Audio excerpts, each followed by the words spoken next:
Oh, that's going on YouTube. That was fucking awesome.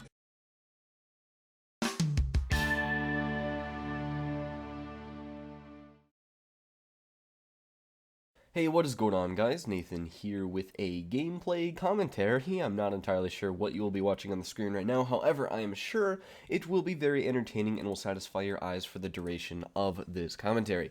Now, what I wanted to talk about today was a little bit about video game violence, and this commentary might not seem very well timed because a lot of the shitstorm involving video game violence went through the media like a while ago, but I wanted to make this rant anyway because I watched an episode of the Philip DeFranco show yesterday where he's talking about the stupidity of certain accusations of Grand Theft Auto, or rather certain things that people were complaining about, and it really made me mad, and just the stupidity of some of these complaints that people have made is just mind-boggling. But anyway, so GTA 5 released within the last week. If you don't know that, then you have been living under a rock, sir. I would definitely suggest not living under a rock because it's very bad for your health. And because of it, people have been waiting for things to complain about because, well, it's just kind of assumed because GTA 5, or rather the entire Grand Theft Auto series, has some very controversial moments, or rather the entire game is very illegal because you are involved with drugs, violence, the list goes on and on. But anyway, so some people were complaining about the torture scene, or a torture scene where you play as, I think his name is Trevor, and you're trying to torture this guy for some information. And basically people were making a big fuss about how this is a torture scene, and, you know, torture is wrong, torture should not happen in real life and in video games, because even though it's not real, it's still wrong.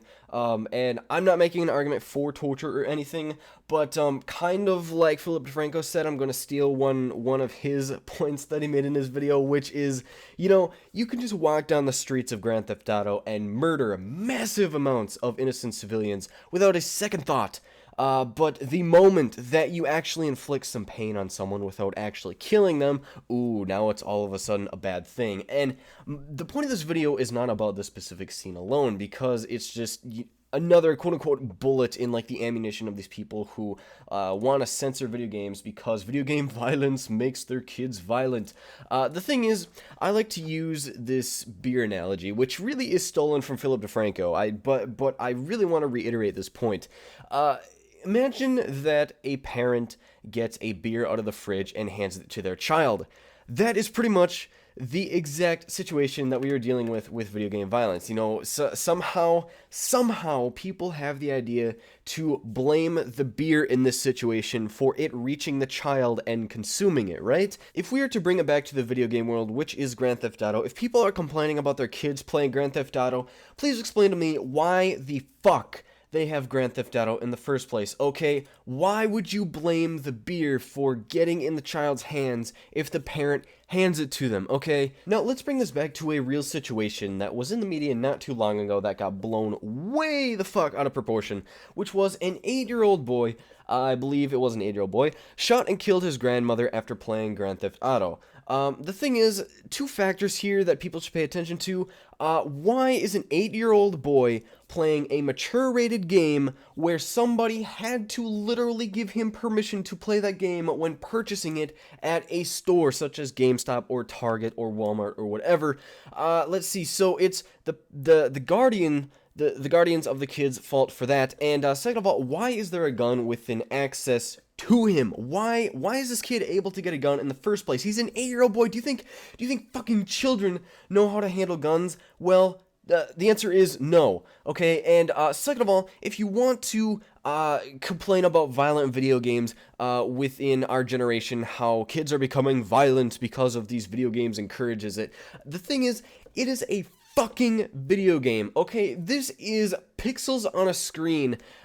Just because I see, well, actually, let's just say in Grand Theft Auto, let's just say I kill a hooker, because I want to save $50 in game. The thing is, it's not like I'm going to go out and find a hooker and shoot her because I fucking felt like it, like in Grand Theft Auto. Okay, this is fake. nothing to do with reality. It simulates reality, sure, but does anyone here even think that Grand Theft Auto comes close to what reality is? And the answer is no, okay? Grand Theft Auto is meant to be a ridiculous game, kind of like Saints Row. Now, granted, it is more realistic than a freaking ridiculous game like Saints Row, but the thing is that in Grand Theft Auto, you're assuming that pretty much the law enforcement system does not exist. Like, you can't compare it to reality because it's such a ridiculous situation slash universe. And finally, I would like to leave off with this point, okay? If Grand Theft Auto makes me a mass murderer, and Call of Duty makes me a soldier in the military,